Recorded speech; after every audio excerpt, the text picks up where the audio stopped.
11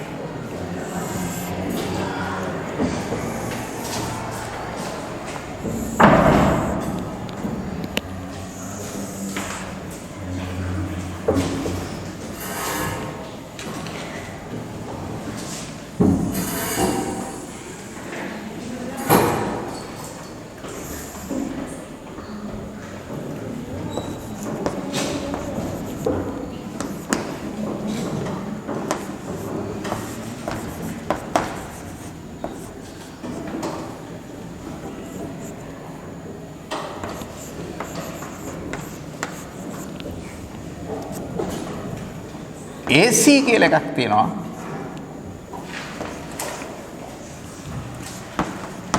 EC කියලා එකක් තියෙනවා.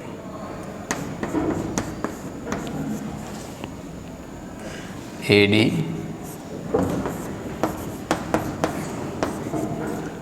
DC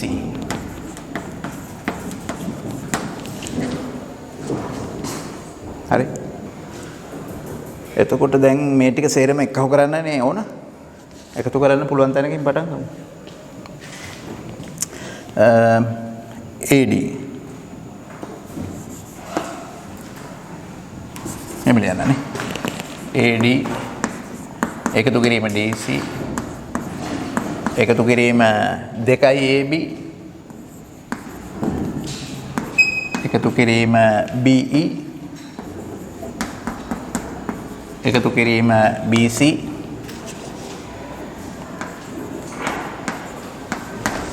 එකතු කිරීම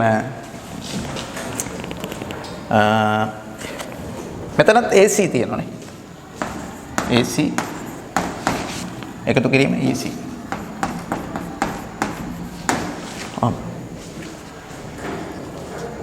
හරි. ඔක්කොම ටික ගත්තා දැන්. දැන් ඇත්තටම මේ ගානක් මේ මනෝමයෙන් හදන්න පුළුවන් පුරුදු වුණාට පස්සේ. ප්‍රැක්ටිස් කරාට පස්සේ මේ වෙන විදිහ දැනගත්තා මනෝමයෙන් හදන්න පුළුවන්. බලන්නකෝ. AD එකතු කිරීම DC කියන්නේ AC. මේ 2යි AB එකෙන් 1 AB එකක් BE ට එකතු කරපුවාම AE කියලා එනවා. එතන AE ට මේ EC එකතු කරපුවාම AC එනවා. දැන් මෙතන AC එකක් තියෙනවා. අර AC ත් එක්ක 2යි AC වෙනවා. මෙහෙන් ආපු AC ත් එක්ක 3යි AC. තව දැන් ඉතුරු වෙලා තියෙන්නේ මොනවද? AB කියලා එකක් තියෙනවා. BC කියලා දශකයක් ඉතුරු වෙලා තියෙනවා. ওই දෙකේ එකතුව අපහු AC. එතකොට උත්තරේ 4යි AC. හරි. එහෙම ගත්ත එක. මනෝමය. ඉතින් මේ අර ප්‍රැක්ටිස් කරාට පස්සේ එහෙම කරන්න පුළුවන්. AD ධන DC AC. මේ AB දෙකක් තියෙනවනේ. එක AB එකක් මෙතන BC ට එකතු කරන්නම් මම මේකට. එතකොට ඒක AC. තව AB එකක් තියෙනවා. ඒක BE ට එකතු කරනවා.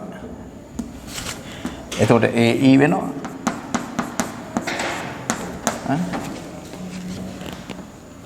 තව මෙතන AC එකක් එහෙම තියෙනවා. EC එකක් තියෙනවා. දැන් මෙන්න මේ දෙක බලන්නකෝ. EC AE AE ධන EC. ඒකත් AC. ඒතර ඔක්කොම එකතුව 4යි AC.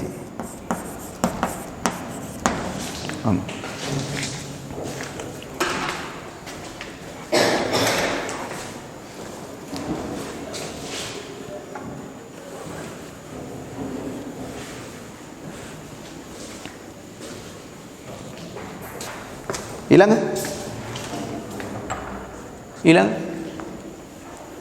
12ද පුළුවන්.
AD ඔස්සේ විතරක් AD වගේ තුන් ගුණයක දෛසිකයක් තියෙද්දී අනිත් ඒවා ඔස්සේ ඒ පාදයේ දිගමගින් නිරූපණය කරන දෛසික තියෙනවා.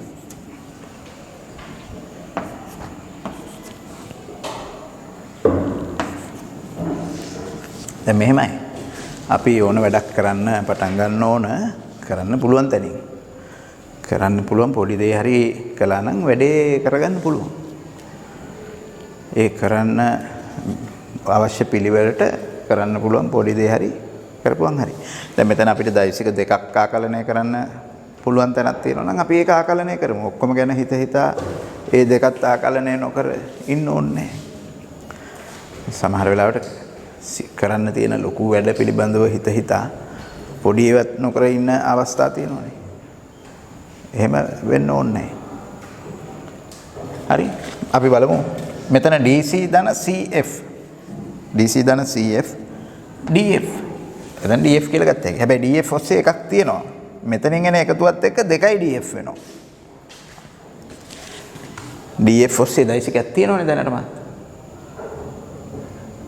මේ දෙකේ ඓක්‍යයෙන් මේ දෙකේ සංප්‍රයුක්තයේ වශයෙන් DF කියලා එකක් එනවා. එතකොට ඒක දෙකයි DF වෙනවා. මෙතන බලන්නකො FB ධන BE දෛසික ත්‍රිකෝණ නියමයේ දැම්මොත් එහෙම සංප්‍රයුක්තයේ FE. හැබැයි මේ දෙකේ සංප්‍රයුක්තයට අමතරව මෙතනත් FE කියලා දෛසිකයක් තියෙනවා. ඉතින් ඒකත් එක්ක එකතු වුනහම දෙකයි FE. හරි. එතකොට මෙතන 3යි AD කියලා එකක් තියෙනවා. නේද? දැන් මෙතන බලන්නකෝ දැන් මේ දෙකේ එකතුව 2යි FE කියලා ලිව්වා. මේ දෙකේ එකතුව 2යි DF කියලා ලිව්වා. ඒ 2යි DF සහ 2යි FE එකතු කරපුවාම 2යි DE කියලා එන්නේ. හැබැයි මෙතන DE ඔස්සේ එක දෛසිකයක් තියෙනවා. එතකොට අර දෙක එකතුවට ආපු 2යි DE මේ තියෙන DE ට එකතු කරපුවාම 3යි DE වෙනවා. දැන් බලන්න මෙතන 3යි AD ධන 3යි DE දෙකේ සංප්‍රයුක්තේ 3යි AE. නමුත් AE ඔස්සේ එකක් තියෙනවා. ඒ තියෙන එකට අර 3යි AE එකතු කරපුවාම 4යි AE. එහෙම ගත්තා. දැන් මම මේක මෙහෙම කරන්නම්කෝ. මේට පස්සේ මේ පියවර මේ පුළුවන් දෛසික එකතු කරලා මෙන්න මෙහෙම ගත්ත හැකි මට.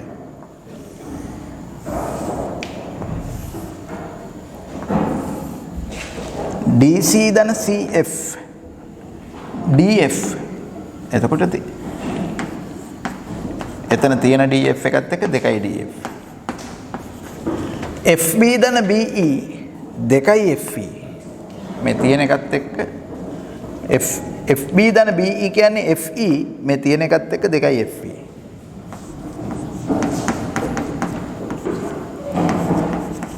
ඕමනේ. දැන් මෙතන දෛසිකයක් තියෙනවා.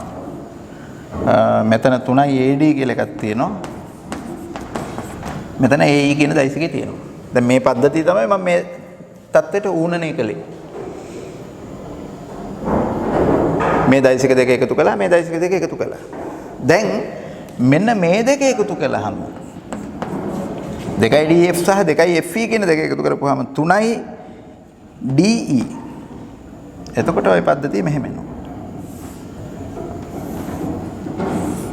මේ දෙකේ එකතුව 2යි DF සහ 2යි FE එකතු කරපුවාම 2යි DE නේ. ඒ 2යි DE ට මේ තියෙන DE එකතු කරපුවාම 3යි DE.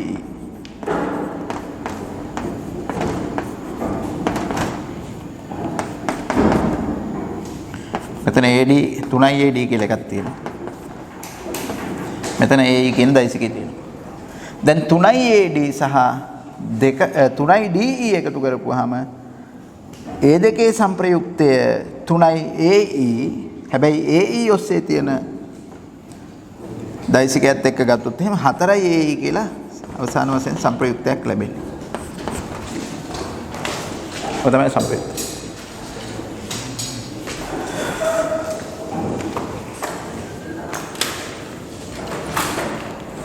ඊගාව ගන්න 13.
මේකෙත් අපි කරන්නේ අර වගේමයි එකතු කරන්න තියෙන හැමතැනම එකතු කරන්න. මේ දෙක එකතු කරන්න පුළුවන්. මේ දෙක එකතු කරන්න පුළුවන්. මේ දෙක එකතු කරන්න පුළුවන්. FA සහ AE එකතු කරපුවාම FE මේ තියෙන FE එකත් එක්ක 2 FE එනවා.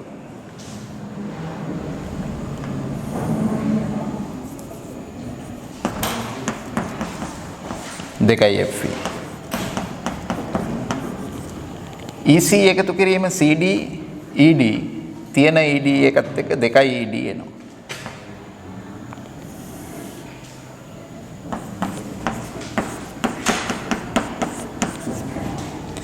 FB එකතු කිරීම BD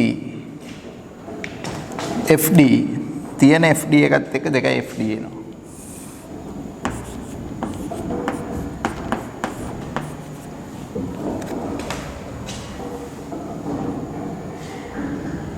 හරි. දැන් බලන්න FE එකතු කිරීම ED මෙතන තියෙන 2 FE එකතු කිරීම 2 ED නේ. ඒක සමාන වෙනවා 2 FD ට. හැබැයි මෙතන 2 FD කියලා එකක් තව අමතරව තියෙනවා. ඒකත් එක්ක 4 FD.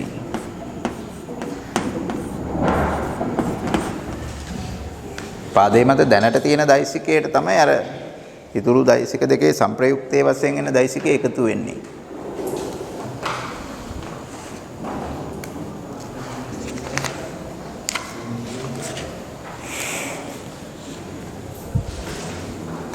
මේ ගණන් හදලා ප්‍රැක්ටිස් කරන්න ඕනේ ඉතින්.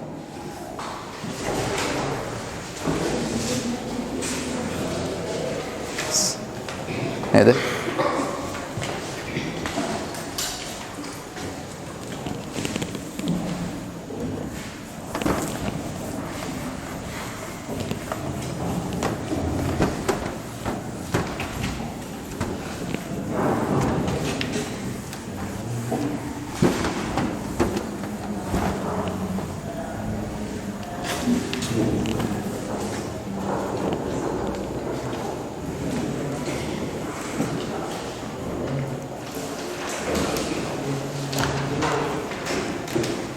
හොඳයි ඊට පස්සේ ලියන්න දෛසික සමාන්තරාශ්‍ර මූලධර්මය.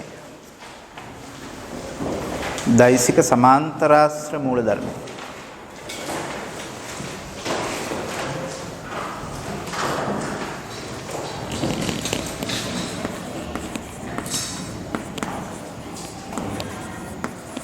මේකත් මේ එකිනෙකට ආනත දෛසික යුගලයක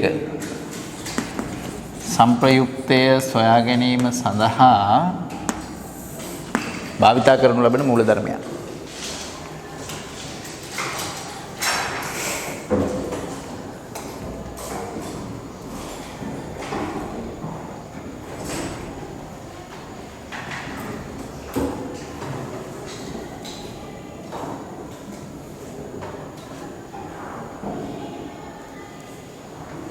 හොඳයි දැන් දෛසික සමාන්තරාශ්‍ර මූලධර්මයෙන් කියන්නේ ඔය එකිනෙකට ආනත දෛසික යුගලය සමාන්තරාශ්‍රයක බද්ධපාද යුගලයක් විදියට එන පරිදි සමාන්තරාශ්‍රයක් නිර්මාණය කළොත්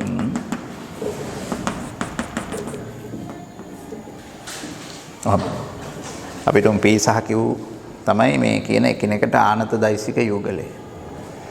ඒ දෙකේ තමයි අපිට සංප්‍රයුක්තේ හොයන්න ඕන. ඒ දෛසික දෙක එකිනෙකට තීට කෝණයකින් ආනතයි. දැන් එතකොට අපි කරන්නේ මේ දෛසික දෙක බද්ධපාද වශයෙන් එන විදියට නිර්මාණය කරන සමාන්තරාශ්‍රයක්. එහෙම සමාන්තරාශ්‍රයක් නිර්මාණය කළාම ඒ දෛසික දෙක අතර විකරණය මගින් ওই දෛසික දෙකේ සංප්‍රයුක්තේ නිරූපණය කරනවා. ඒක තමයි සමාන්තරාශ්‍ර මූලධර්මය. හරි. ඒක අපිට ඕන නම් ත්‍රිකෝණ මූලධර්මයේ මගින් අපෝහණය කරන්නත් පුළුවන්. ත්‍රිකෝණ මූලධර්මයේ තියෙන්නේ ත්‍රිකෝණයක අනුපිළිවෙලින් ගත්ත පාද දෙකක් ඔස්සේ දෛසික දෙකක් නිරූපණය කරනකොට ඒ දෛසික දෙකේ සංප්‍රයුක්තයේ තුන්වෙනි පාදයේ මගින් දක්වනවා කියන එකනේ. දැන් මෙතන මේ පාදයයි සමාන්තර ආශ්‍රයේ සම්මුඛ පාද නිසා මේ පාදයේ ඔස්සේ Q කියලා දෛසිකයක් නිරූපණය කරන්න පුළුවන් නම් මේ පාදයේ ඔස්සේ ඒ Q දෛසිකය දක්වන්න පුළුවන්. එතකොට මෙතනින් P දක්වලා මේ පාදයෙන් Q දක්වපුවාම දෛසික ත්‍රිකෝණ නියමයට අනුව P සහ Q කියන දෛසික දෙකේ සංප්‍රයුක්තය R. එහෙමනම් දෛසික ත්‍රිකෝණ නියමයේ දැම්මත් සංප්‍රයුක්තය මෙන්න මේ රේඛාවට තුන්වෙනි පාදයේ ඒ ත්‍රිකෝණයේ පාද තුන්වෙනි පාදයට සමානයි කියලා පෙන්වන්න පුළුවන්. මේ රේඛාව කියලා කියන්නේ එතකොට මේ ත්‍රිකෝණයේ තුන්වෙනි පාදය ඒ වගේම සමාන්තරාශ්‍රයේ දෛසික දෙක අතර විකරණය. සමාන්තරාශ්‍ර නියමයෙන් කියන දේ දෛසික ත්‍රිකෝණ නියමයේ ඇසුරෙන් අපෝහණය කරන්න පුළුවන්. පැහැදිලි? ත්‍රිකෝණ නියමය එතකොට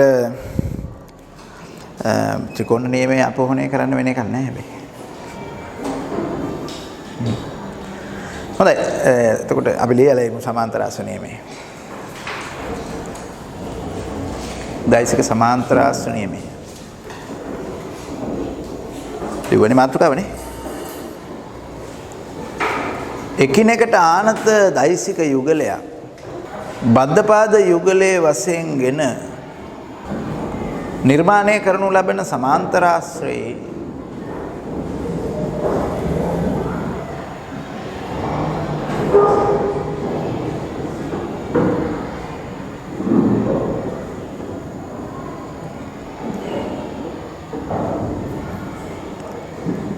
දෛසික දෙක අතර වූ විකරණය මගින්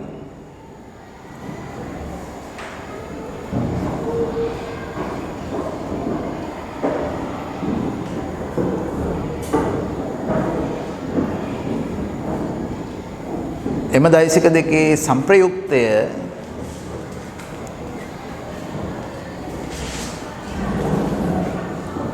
විශාලත්වය සහ දිශාව වශයෙන්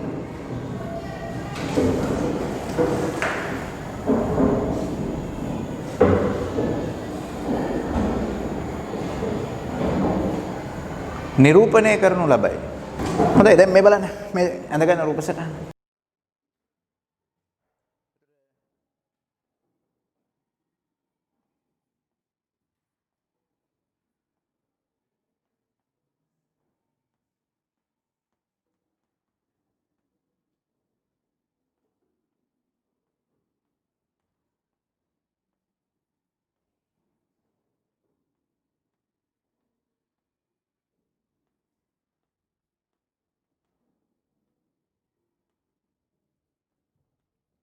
දෛසික සමාන්තරාශ්‍ර නියමයට අනුව P හා Q දෛසික යුගලයේ සංප්‍රයුක්තය R මගින් දැක්වේ.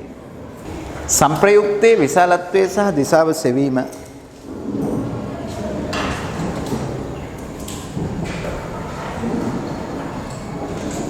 සංප්‍රයුක්තයේ විශාලත්වය සහ දිශාව සෙවීම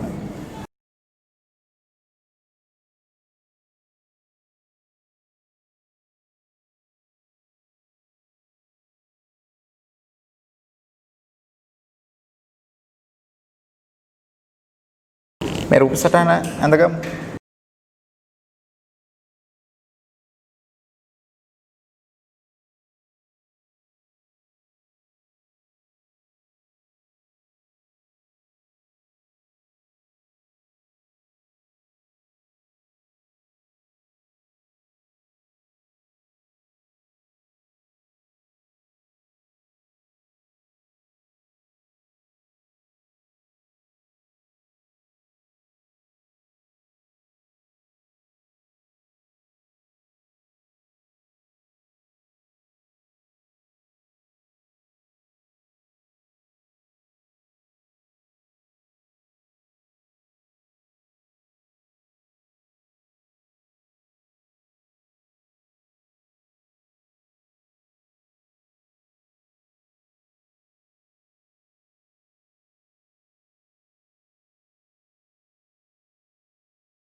දැන් මං කලේ මේ අර දෛසික සමාන්තරාශ්‍රයම තමයි මේ.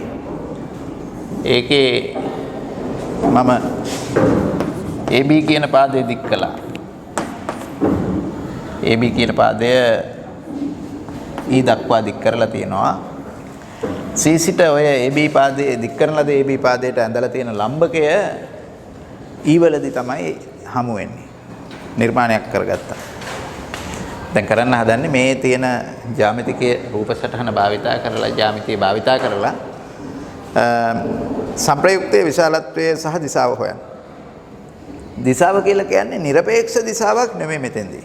අපි දෛසිකවල දිශාව හොයනකොට নিরপেক্ষ දිශා නෙමෙයි බොහෝ විට හොයන්නේ. নিরপেক্ষ දිශා කියන්නේ උතුර නැගෙනහිර ඔය ආදි වශයෙන් ඒවනේ নিরপেক্ষ දිශා කියන්නේ. ඒව නෙමෙයි හොයන්නේ. අපි දන්න දෛසිකයක් සමග අපි හොයන දෛසිකයේ කොච්චර කෝණයක් හදනවද කියන එක තමයි හොයන්නේ. ඒක තමයි දිශාව. දැන් P කියන දෛසිකයේ දන්න දෛසිකයක් හැටියට සැලකන්නේ. මොකද P දෛසිකයත් Q දෛසිකයත් ඒ දෛසික දෙකේ සංප්‍රයුක්තේනේ අපි මේ හොයන්න හදන්නේ. ඒ දෛසික දෙකේ කෙනෙකුට තීටා කෝණයකින් ආනතය තියෙනවා. ඒ දෙකේ සංප්‍රයුක්තය තමයි හොයන්න හදන්නේ. එනිසා P සහ Q කියන දෛසික අපි දන්න දෛසික හැටියට සැලකන්නේ. නොදන්නේ සංප්‍රයුක්තේ. ඉතින් P දෛසිකයේ සමග මේ සංප්‍රයුක්තය හදන කෝණය කොච්චරද කියලා හොයාගත්තා නම් ඒක තමයි දිශාව. අපි දිශාව ප්‍රකාශ කරන්නේ එහෙමයි. එහෙම දිශාව ප්‍රකාශ කරන්න පුළුවන්. වෙනත් විදිහකට දිශාව අහලා තියෙනවා නම් ඒ ගණන් වලදී ඒ අහලා තියෙන විදිහට දිශාව ප්‍රකාශ කළාට කමක් නැහැ ප්‍රකාශ කරන්න ඕන එහෙම. අහන ප්‍රශ්නෙට බෑ උත්තරේ දෙන්න. නමුත් අපි සාමාන්‍යයෙන් දිශාව ප්‍රකාශ කරනවා කියන එකෙන් අදහස් කරන්නේ දන්න දෛසිකයක් සමග ඒ අපි නොදන්න දෛසිකයේ දිශාව කොච්චර කෝණයක් හදනවද කියන එක ප්‍රකාශ කරන එක. හරි. දැන් මේ තියෙන ජ්‍යාමිතිය පාවිච්චි කළොත් මට ඕන R ගේ විශාලත්වය හොයන්න. මෙන්න මේ කෝණේ θ නිසා මෙතනත් මේ සමාන්තර ආශ්‍රයක සම්මුඛ පාදින් හින්දා මේ කෝණේ θ වෙනවා අනුරූප කෝණ. මේ පාදයේ මගින් Q දෛසිකය නිරූපණය කරන්න පුළුවන් නම් මේ පාදයේ දිගත් අපිට Q වලින් දක්වන්න පුළුවන්. දැන් මෙතන තියෙන මේ ඍජු කෝණී ත්‍රිකෝණي ගන්න. ඒකට මම ලියනවා cos θ. cos θ සමානයි බද්ධ පාදයේ බෙදීම කරණය. BE බෙදීම මේ කරණය BC. හැබැයි cos θ සමානයි BE බෙදීම BC කියලා කියන්නේ Q නේ. එහෙනම් මේක හරස් ගුණිතේ දැම්මොත් එහෙම අපිට BE කියන එක ලැබෙනවා Q cos θ කියලා. BE කියන්නේ Q cos θ. ඊළඟට මම මෙතන ලියන්නම් sin θ. sin θ සමානයි θට සම්මුඛ පාදයේ CE කරණය BC. CE බෙදීම BC. එතකොට CE බෙදීම BC කියලා කියන්නේ Q. එහෙනම් මේකෙන් අපිට ලැබෙනවා CE සමානයි Q sin θ කියලා. එතකොට මේ පාදයේ දිග Q cos θ මේ පාදයේ දිග Q sin θ. දැන් මම සලකනවා මේ AEC කියන ත්‍රිකෝණය. AEC කියන ත්‍රිකෝණය. ඒක ඍජු කෝණී ත්‍රිකෝණයක්. AEC කියන්නේ ඍජු කෝණී ත්‍රිකෝණයක්. ඒ නිසා ඒ ත්‍රිකෝණයට අපිට ලියන්න පුළුවන් පයිතගරස් සම්බන්ධය. කරණය AC AC වර්ගය සමානයි AE වර්ගය ධන EC වර්ගය. AC කියන්නේ R වර්ගය සමානයි AE කියන්නේ මෙන්න මේ පාදයේ දිග AE කියන එක අපිට ලියන්න පුළුවන් මේ ABP AB කියන්නේ P BE කියන්නේ Q cos θ. ඒ නිසා P දන්න Q cos θ.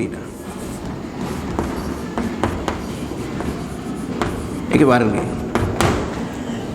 EC කියන්නේ Q sin θ.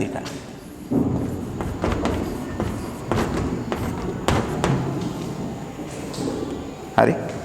එතකොට මේ P දන Q cos θ වර්ග කරන්න. P වර්ගය මේ දෙකේ ගුණිතය වගේ දෙගුණය 2යි P Q cos θ. Q cos θ වර්ග කරන්න. Q cos θ වර්ග කරපුවම Q වර්ගයේ cos වර්ගයේ θ.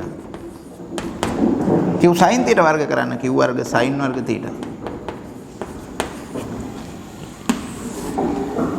හරි. දැන් R වර්ගය සමානයි P වර්ගය ධන 2යි P Q cos θ. මෙතන Q වර්ගය පොදුයි. වරහන් ඇතුලේ cos වර්ග θ ධන sin වර්ග θ. මේ cos වර්ග θ ධන sin වර්ග θ එකයි කියලා අපිට මොම් පාසුවෙන් පෙන්නලා දෙන්න පුළුවන්. cos වර්ග θ ධන sin වර්ග θ එකක්. ඒ දෙකේ ඕනනම් ඔයාලට ඔකට θ කියන එකට අංශක 30 හරි 45 හරි 60 හරි ආදේශ කළා මේක වෙනවද කියන එක දැනගන්නත් පුළුවන්. සත්‍යාපනය කරන්න පුළුවන්. එහෙම උදාහරණයක් අරගෙන මේක වෙනවද කියලා පරීක්ෂා කරලා බැලිය හැකියි. ඕනනම් cos 30 මේ 30 θ 30 ආදේශ කළොත් cos 30යි sin 30යි වර්ග කරලා එකතු කරලා බලන්න එක එනවද කියලා. 60 ආදේශ කළොත් cos 60යි sin 60යි වර්ග කරලා එකතු කරලා බලන්න එක එනවද කියලා. මේ විදිහට අපිට පුළුවන් සත්‍යාපනය කරන්න. ඒක එහෙම වෙනවා. ඒ නිසා දැන් අපිට ලියන්න පුළුවන් r වර්ගය සමානයි p වර්ග ධන 2p q cos θ ධන q වර්ගය කියලා. r වර්ග සමානයි p වර්ග ධන අර q වර්ගෙම එහාට ගන්න q වර්ගය ධන 2p q cos θ. එහෙනම් r සමානයි p වර්ග ධන q වර්ග ධන 2p q cos θ කියලා අපිට එනවා සංප්‍රයුක්තයේ විශාලත්වය. ඔක තමයි සංප්‍රයුක්තයේ විශාලත්වය. හරිද? ලියමු.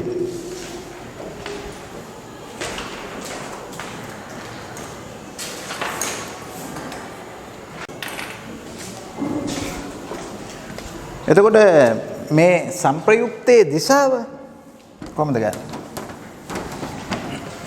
සංප්‍රයුක්තයේ දිශාව දැන්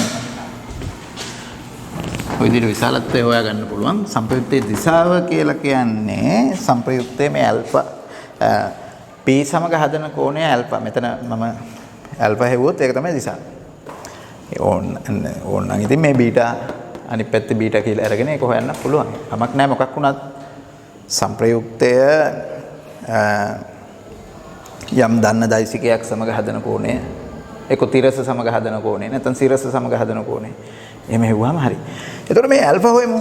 tan ඇල්ෆා. දැන් මේක p තිරසට අරන් තියෙන හින්දා තිරස සමග හදන කෝණය කියලා ගත්ත හැකියි. tan ඇල්ෆා සමානයි ce බෙදීම AE. නමුත් CE කියලා කියන්නේ q sin θ. AE කියලා කියන්නේ p ධන q cos θ.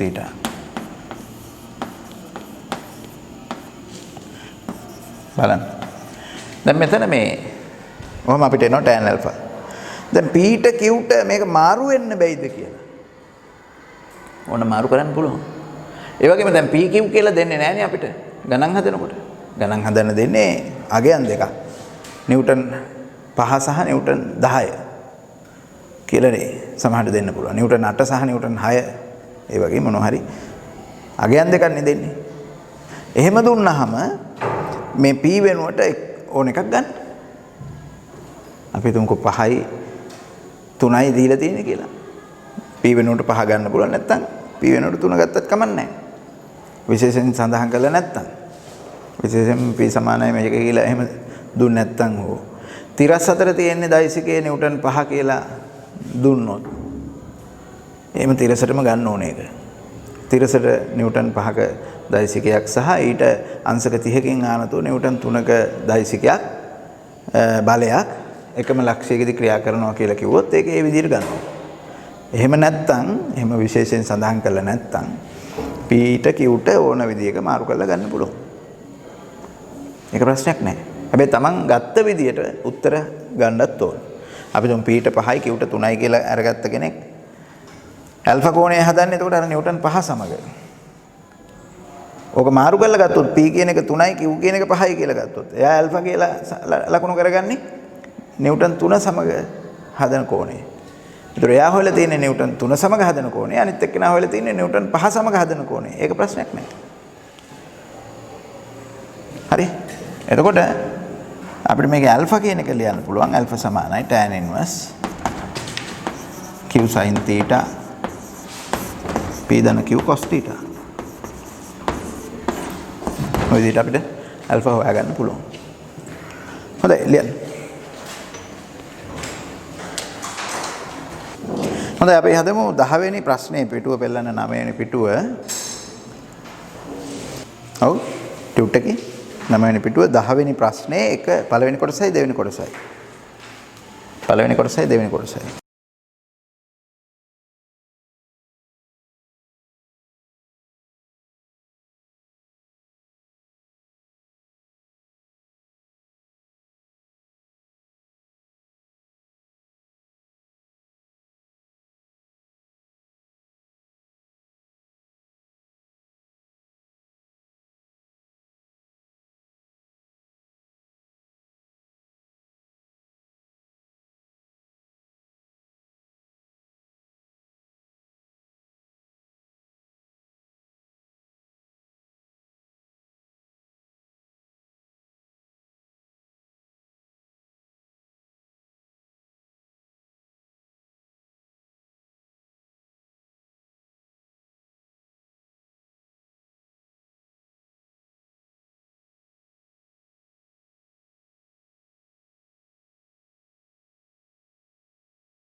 එකිනෙකට අංශක 90කින් ආනත නිව්ටන් 6 සහ 8 බල යුගලය. ඉතින් මේ 6යි 8යි කැමති විදිහකට දක්ව ගන්න. ඕනනම් 8 ගමුකෝ තිරසට. 6 ගන්නකො සිරසට. මේ දෙකේ සම්ප්‍රයුක්තය.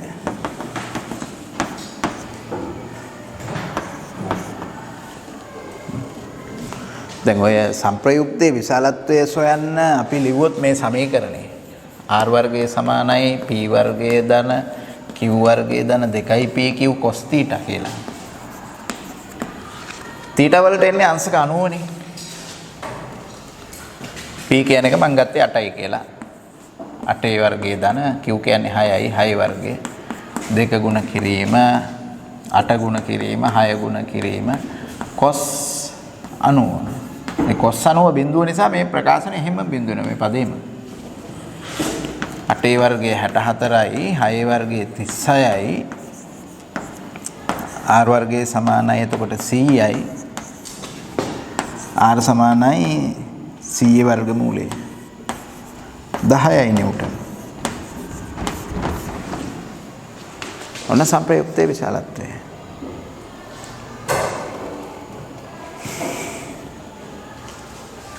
දිශාව alpha සමානයි tan inverse q sin theta බෙදීම p ධන q cos theta. tan inverse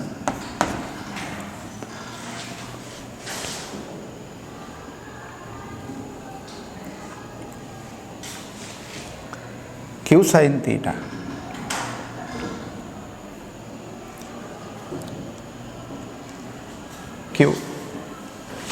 Q කියලා ගත්තේ මම නිව්ටන් 6 නේ 6යි sin 90 P කියලා ගත්තේ 8යි 8 ධන 6යි cos 90 sin 90 එකයි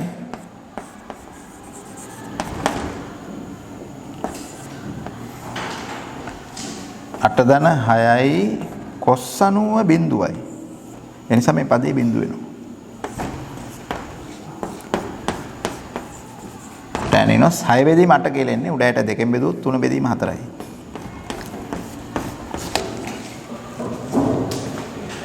අංශක ගානක් හොයනවා නම් වගුවෙන් බලලා හොයන්න වෙන්නේ බෙදලා දශම අරගෙන.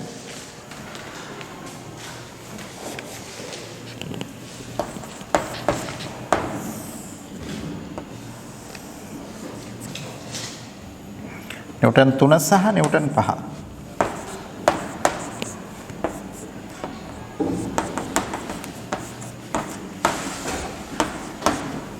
ඔය දෙයට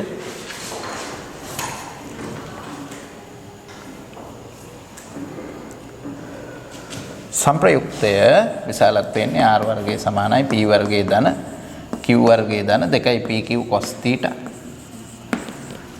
එතකොට P කියන්නේ මම ගත්තේ මෙතන 3යි කියලා 3 වර්ගයේ ධන Q කියන්නේ 5යි 5 වර්ගය 2 ගුණ කිරීම 3 ගුණ කිරීම 5 ගුණ කිරීම cos 90. cos 90 බිඳුව නිසා මේ පදේ හැම බිඳුව වෙනවා. 3 වර්ගයේ 9 5 වර්ගයේ 25යි 25යි 9 34 එහෙනම් r සමානයි 34 වර්ගමූලය කියලා එනවා.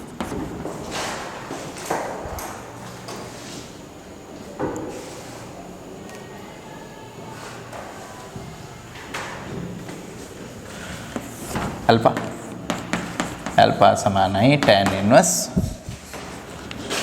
q sin theta බෙදීම p ධන q cos theta.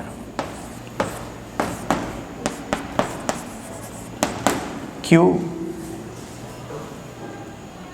පහයිනේ 5යි sin 90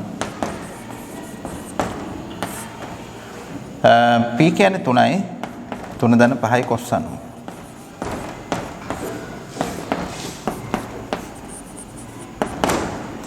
පහයි sin 90 කියන්නේ එකයි බෙදීම 3යි tan inverse ඕනම් පහ තුනෙන් බෙදලා ලඝු ගණක වගුවෙන් ඔය වගුවෙන් බලලා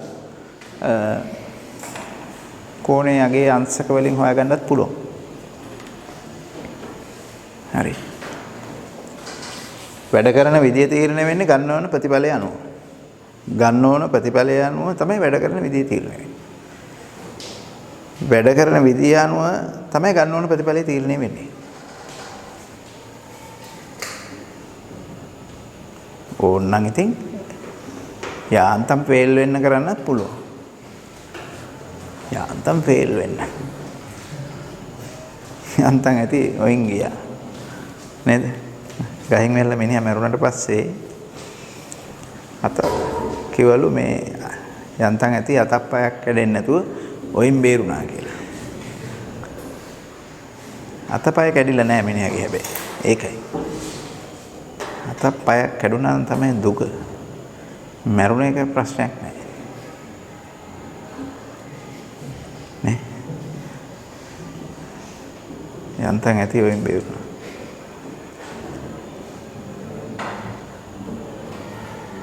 ඒ වගේ තමයි මේ නේද? යාන්තම් ෆේල් වෙන්න පුළුවන්. යන්තම් පාස් වෙන්න පුළුවන්. ඕනනම් C1ක් ගන්න වැඩ කරන්න පුළුවන්. දැන් සමහර වෙලාවට මේකයි වැඩේ උතන. B1ක් ගන්න වැඩ කරන්න පුළුවන්. සමහරට A එකක් ගන්න වැඩ කරන්න පුළුවන්. ඔය හැම එකටම වැඩ කරන හැමෝම හිතා ඉන්නේ අපි වැඩ කරන්නේ A එකක් ගන්න කියලා. එතනයි ගැටලුව තියෙන්නේ. බරපතලම ප්‍රශ්නේ තියෙන්නේ එතන. මොකද තමන්ගේ වැඩ වලින් එන්නේ A එකක්ද B එකක්ද C එකක්ද S එකක්ද ෆේල් එකක්ද කියලා දන්නේ නැතිකම. එහෙම දැනගන්න විදියක් නැහැ. ඕනකමක් තියෙනවා නම් දැනගන්න පුළුවන්. නමුත් එහෙම දැනගන්න සමහර අය උනන්දුවක් නැහැ. ඒකක් තමයි එන්නේ කියලා හිතාගෙන වැඩ කරනවා. හැබැයි කරන වැඩ වලින් ඒකක් එන්නේ නැහැ. ඒකක් එන්න නම් එහෙම කළා හරියන්නේ නැහැ. සෑහෙන මහන්සියක් කැපකිරීමක් කරන්න ඕන, පරිශ්‍රමයක් දරන්න ඕන. කළ යුතුයම දේවල් තියෙන්නේ, කළ යුතුයම. නේ? දැන් අර සමහරට ළමයි දැකලා තියෙනවනේ අර වතුර බොන්න අර මේ හරකා ඔය කැලේ අර දිය කඩਿੱත්තට මොකක් හරි වැවක් හරි පොකුණක් හරි එහෙම නැත්නම් ගඟකට හරි ඔලුව දානකොටම සමහරලාට කිඹුලා පයින්නවා අල්ලගන්න. ඒ වෙලාවට සමහරලාට අපි ඔය දැකලා තියෙනවා ඒ මේ හරක් ඒ පයින් පිම්ම අඩි ගානක් උඩින් පයින්නවා. උඩින් පනිනවා. උඩින් පනිනවා කියන්නේ එහෙන් පනිනවා. ඉතින් ඒ පිම්ම පනින්න වෙනවා. සමහරට නැත්තම් ඒක බේරෙන්න බෑ. නැත්තම් ඒ පිම්ම පනින්නම වෙනවා. නැත්තම් අහු වෙනවනේ. පනින්නම වෙනවා. දැන් ඔය සමහර අය කියන්නේ බල්ලෙක් එහෙම එළවුවොත් උසෙන් බෝල්ට් වඩා ස්පීඩ් එකකට දුවන්න පුළුවන් කියලා. හරිද? උසෙන් බෝල්ට් බල්ලෙක් එලවන්න නැතුව දුවන්න පුළුවන්. අපේ සමහර අය ඉන්නවා ඒ තරම් ස්පීඩ් දුවන බල්ලෙක් එහෙම එළවුවොත් කන්න. දුවන්න මෙපේ. නේද? ඒ වගේ තමයි මේ වැඩේ කරන්නම ඕන. කරන්නම ඕන. කරන්නම ඕන කියලා හිතලා එහෙම කරනවා නම් මේ ඕමනා ප්‍රමාණයට කරගන්න පුළුවන්. රිසල්ට් එක දාගන්න පුළුවන්. ඒකේ දිගපළල තරාතිරම දැනගෙන තමන්ගේ කරන වැඩ පිළිබඳ තක්සේරුවක් අරගෙන කළ යුතු වැඩ ප්‍රමාණය මොන වගේ වෙන්න ඕනද කියලා තේරුම් අරගෙන කරනවා නම් වැඩේ ගොඩ දාන්න පුළුවන්. නේද? හුඟක් දෙනෙකුට ඒ පිළිබඳව එහෙම ලොකු අදහසක් නැහැ. ඒකයි. එහෙනම් මේවා මේ ඕනකමින් වැඩ කරන්න දැන් මේ ඇතු වෙන ගැටලු මොනවා හරි තියෙනවා නම් අමාරුකම් තියෙනවා නම් ඒව निराකරණය කරගැනීමේ යුතුයකම සහ වගකීම ළමයින්ට තියෙනවා. මගේ යුතුයකම සහ වගකීම මම පුළුවන් තරම් ඉෂ්ට කරනවා. ළමයින්ටත් තියෙනවා තමන්ගේ වැඩ පිළිබඳ යුතුයකමක් සහ වගකීමක්. මට තේරෙන්නේ නැහැ මම ඒකයි මේ ඉන්නේ කියලා කවුරු හරි ඉන්නවා නම් හිටියේ හැකි ඉතින් එහෙම. ප්‍රශ්නයක් නැහැ කවුරු හරි තල්ලු කරලා දානකම් හිටියේ හැකි. මං ඉන්නේ මේ මට තේරෙන්නේ නැති හින්දා. එහෙනම් ඉඳලා වැඩක් නැහැ. නිකන් ඉඳලා වැඩක් නැහැ. ඉඳලා වැඩක් නැහැ කියලා විල්ලා මේ හරියන්නේ නැහැ. ඒ කියන්නේ නිකන් ඉඳලා වැඩක් නැහැ කියලා කියන්නේ. සරුක් කිව්වා ඉඳලා වැඩක් නැහැ කියලා. ඉතින් මටත් හිතෙන්නේ දැන් ඉඳලා වැඩක් නැහැ කියලා. මොකටද අපි වගේ අය ඉන්නේ කියලා. දැන් මට ඇති වෙලා තියෙන ඉඳලා. ඒක නෙවෙයි මේ කියන්නේ. නිකන් ඉඳලා වැඩක් නැහැ. මොකටද නිකන් ඉන්නේ? ඊට පස්සේ තියෙන අංශක 60කින් ආනද නිව්ටන් සහ 12 නිව්ටන් 10 සහ 12 බල යුගලේ. ඔයාලා හදන්න ඕනේ මේ ගණන් ටිකේ ඒ කොටස් ටික හදන්න 11 හදන්න 12 හදන්න 13 හදන්න 14 පොඩි කොටසක් අඩුවේ ගාන ලියා ගන්න 14 සංප්‍රයුක්තේ කුඩා බලයට ඍජුකෝණී නම් කියලා ලියන්න. සංප්‍රයුක්තය කුඩා බලයට ඍජුකෝණී නම්